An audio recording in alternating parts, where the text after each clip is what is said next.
Hi, everybody. Hey, what's up? What's up? It's the Toomers. We are here, and our show is called Time with the Toomers. That's right. And how you feeling this morning?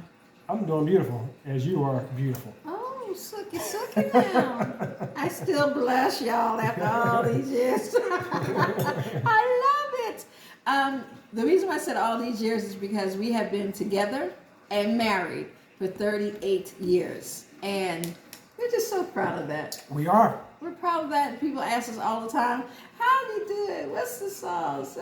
So we decided that we would do the show. And so we're going to come to you every week for 10 minutes and give you a little bit about what we've gone through and how we've made it and how we want you to be successful. If you're engaged, you're married, you're going to add some spice, or you're just getting married. And Absolutely. so we're going to start off with the very beginning. And we're going to start off with after we got married. We're going to tell you about the first 2 years of our marriage. Yes, because that seems to be a tough time for a Oh, lot God, of new yeah. couples when they get together. So ours is quite a bit different too when we first got together. So let's begin. You want me to begin? You can begin. Oh, behave. Okay, so after the wedding and the honeymoon, and we're happy. Greg has to leave because he's still in the military. He is in the Navy. He's successful at it. I have to brag. He was Sailor of the Year for 2 years in a row out of how many sailors? Quite a few. Okay, Mr. Modest. Quite a few. And I was so proud of him. I'm home in Philadelphia.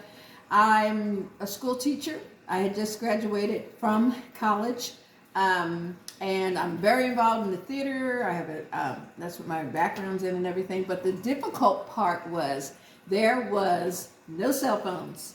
There was no Facebook. There was no Instagram. There was no, what else? There was no any of that. There was no social media. Okay, because that was back, we're talking about the early 80s. So we're talking about, 81 through 82, 83. So we're talking about that timeline. Right, and Okay, we had gotten married in 85. Okay, so we had to create ways of communication. So I never knew where the shit was going to take him. So I never knew when I was going to get a call. We couldn't plan for a call. So I had to make myself available. And so there were times I would go to school and grab my work and just run home. Well, I marked the papers at home. Whatever, because I wanted to be near the phone. I'm talking about a landline. And then we discovered that we could send tapes back and forth. I was in a choir, and you remember when the little cassette tapes? They're called microtapes. Yeah, microtapes back in the day. We all had them, and the choir director would put our parts on it. And I would go home and listen. And I was like, well, wait a minute. I could do this and just send Greg a tape. Wouldn't that, really surprise him? Weren't you surprised? Right. So I sent him the actual tape recorder, right? And then and it just had a little heart and it said press play. And there I was just talking. Yeah, and that made my day, because back in the 80s when I was on board ship, back in the day it was just nothing but all males on board ship. It's not the Navy of today. It was all males on board ship. So once again, all you is around a bunch of guys all day, and that's how it is. So it was always a joy to get her microtapes and letters. With the letters, she had a little kiss print on her letters, so that was always very special when she sent it to me. But again, like I say, there was no social media. It wasn't to pick up the phone and chit-chatting all day like what was going on today. No, not at all. And the interesting part is that school teachers don't make any money. I had no money. I had enough to pay my bills. So when the phone bill came, oh Lord, I told Greg, I said, well, we got to find another way to communicate because I can't afford this phone bill. And I want to talk to you, but I can't afford it. And he just started sending money, of course, to pay for the phone bill. But the tapes were a blessing to us, because then you would make a tape and send it to me. Right. Tell them about your times making a tape when I was nowhere around. Where were you, in the middle of the ocean somewhere? I was out in the Mediterranean. I could have been anywhere from Istanbul to Romania to, anywhere out in the Med. Okay, so a lot of time, if you're not on duty, basically you're sitting there and you're watching water. Okay, and we bring up that because today, unless you're in the military, relationships, you spend you do spend that time together. Or if you have a moment where someone has to go out of town for a week, or, and either the wife or the husband is on a business trip and so forth, sometimes it causes conflict because they haven't really communicated as much as they needed to communicate. They're kind of mad at each other because they haven't got a chance to talk to each other as much as they like because of work. Well, back in our day, I mean, come on, there were times where like weeks we didn't get a chance to really communicate with each other. Weeks, yeah, okay? weeks, but we found a way to keep it together. Exactly, Okay? because we didn't want the fact that he was away, because he made a commitment. You know, you can't just show up and say, "Oh, I got married. I'm coming out of the Navy." You know, you have to do the time that you were committed to. And being away from each other, sometimes, you know, it may be that your fiance got a great job opportunity, and he goes to South Carolina, and you're in Georgia, and y'all gotta make that do, right? Or it could be somebody has a parent that's sick, and she's moving to Hawaii to take care of her dad, and you know, and you guys, you know, both work here together. Now y'all gotta work that out. So here's the thing: we just want you all to be encouraged to just figure it out, because it's possible. You know what I'm saying? If we can do it, I know it's possible. So the next thing I wanted to talk about was the letters. The joy of my life was to sit down and write him a letter. And it would be, "Oh, I miss you so much. I love you so much. And where are you when you coming home to that?" And his joy was sending me stuff. I always got, you know, presents from different, you know, parts of the world. Right. And that was exciting. And like the tapes back and forth were exciting. Always kissed his letters with, like, put my lipstick on, and then I would spray it with perfume and then send it, because that was my way of saying, "Can't wait for you to get back here to me." Absolutely. Know? So then the funny part, well, not funny part, is, it is kind of funny. He would send me letters, right? But when you're young and you're in your 20s and you don't have no cares in the world, you say what you want to say in them letters. You know what I'm saying? You know. And then when you get older, when we had our son, I went through all the letters and took out all of the ones that were, you know, something I didn't want my son to read, and kept the clean ones. So now I got all these clean love letters.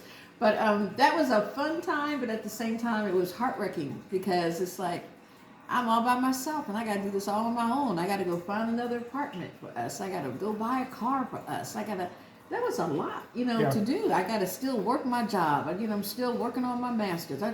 And I think I filled my life with being busy.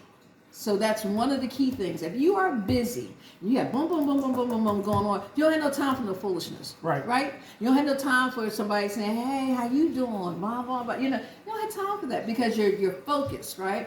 And one of the things that one of my best friends from a long, long time ago, Kevin Mack, he's our friend now, closer to Greg than me probably. But anyway, he said, people always ask me, how do I keep my marriage together? And he said, when I get off work, I point my car into the direction of my house. And he said, I go straight home. And I never forget that, because if you go straight home to the person that you love, you ain't gonna get into a whole lot of trouble. You go on out, you're going overhead, there's more opportunities for, you know, for trouble. So the thing is, you have to be committed to be together. Okay? And part of being committed, and we were very young, but we knew at a very early stage in our life that all of our decisions, be it a decision that was wonderful, or a decision that maybe wasn't great, it was our decision. We did not include friends or family or anyone into our decision making.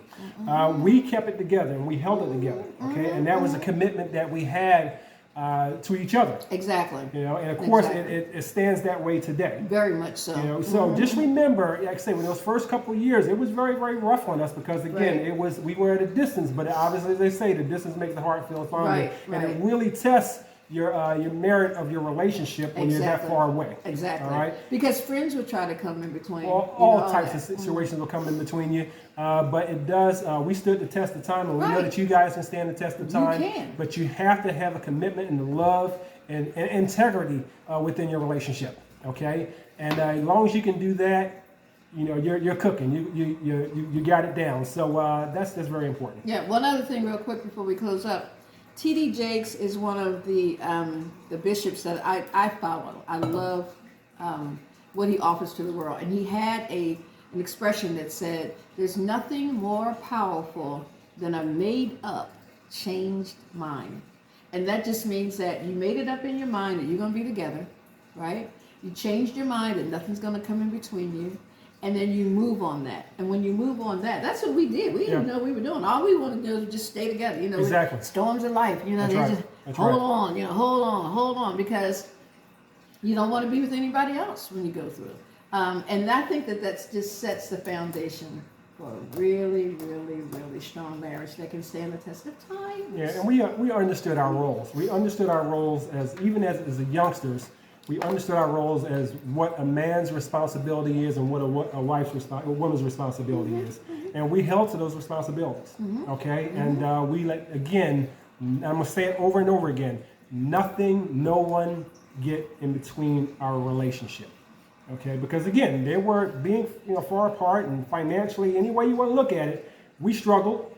Okay, we made it, but we made it do what it do. Made it do what it do. Okay, we did. We made it do what it do, and here we are today. So again, once again, it was tough in our 20s, but you guys can make it. Your new marriage, whether you're in your 20s, your 30s, your 40s, or 50s. Yeah, any new marriage. Any new marriage. When you're getting together, you're getting together, whole history and another whole history, and then you got kids, and then you got his family and her family, and so you all have to hold on to each other because there's so many variables that can come in and poke holes, and you can't afford to have holes. Absolutely. Then your relationship is like leaking. Yeah,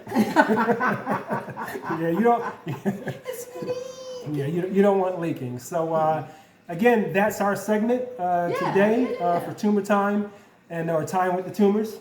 And again, we'll hit you back next week. But once again, we love you guys. we love you. God bless. Y'all take care. Bye bye. Take care.